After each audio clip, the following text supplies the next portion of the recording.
পাৰাপাৰি আৰু স্কুলীয়াৰ কাৰণেও হৈছে অসুবিধা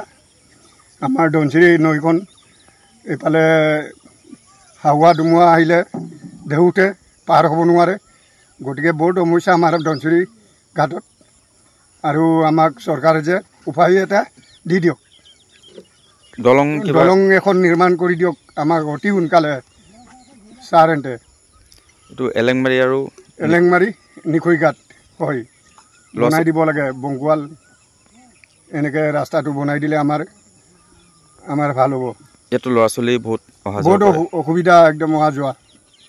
স্কুল যাবই নোৱাৰে ছাত্ৰ ছাত্ৰীয়ে